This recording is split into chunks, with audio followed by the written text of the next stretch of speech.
You know, Andy, what I like to do sometimes is go to younger people that maybe don't have a laptop at home, my daughter or even my wife, and put them in front of a laptop computer like this. Because what do? They touch the screen. Yeah, of course. But the screens are never touchable. Yeah. Well, that's changing, and today we're taking a look at a laptop. It's called the ASUS ZenBook, and one of the first things that you note is that you've got a full touchscreen interface. And this is something that's really new for people to think about when they're looking and when they're interfacing with their computer. Not only do they have their trackpad and their keyboard, but now they're able to navigate, document, zoom, pinch, zoom, do all those things that they would do on a tablet in a full powered laptop. And that was one of the benefits of Windows 10 because it was really optimized for touch. And so we're starting to see laptops like this, the ASUS ZenBook, that give you that extra way of basically managing and interacting with your computer. I'm still not used to it though. It kind of feels weird. You're like typing, you got your mouse, and then you start touching what's next? Speaking. Well, I mean, Cortana is almost there, yeah. and so you'll be speaking to it and touching it and using the keyboard and mouse. But let's talk about this.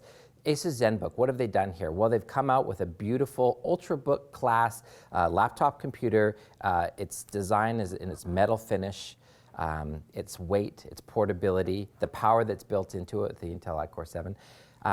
They're going after a certain laptop comparison. You know, they're going after the MacBook Air type of comparison, but they've done a really nice job with this, and I think the differentiator with that touchscreen, we've lost our power there, is one thing that's really cool.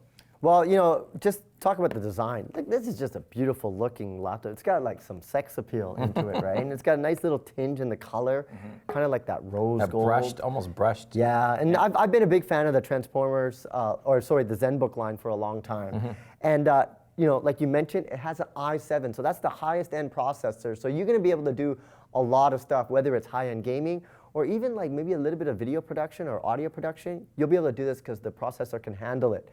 It's got 128 SSD internal storage, gigabyte storage, which is good. 6 gigabytes of RAM, which decent. You'll probably upgrade that. Yeah, I just like more RAM because I'm always multitasking between different software. And once you have more RAM, you don't get any of that lag, or you don't have to close things. But another thing I really like about this, and I thought it was a little bit thick, but there's a reason. And look at all the different types of ports that you got. You got 2 USB on the side. You can put your SD card over here, and you turn it around, and you got just about everything else that you would need. You got your basically HDMI, so you can connect right into an external monitor. And then you also have the other ones over here as well. What is missing though, USB Type-C. The newest connector, that's the reversible USB.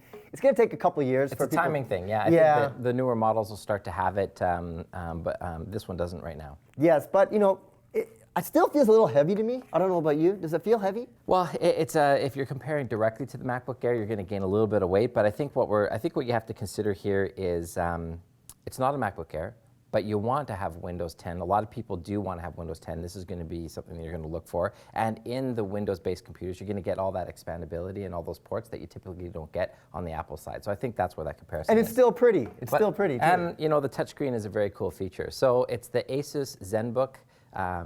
Definitely worth checking out. And the price point, probably about 40% less than an Air. Absolutely. I guess.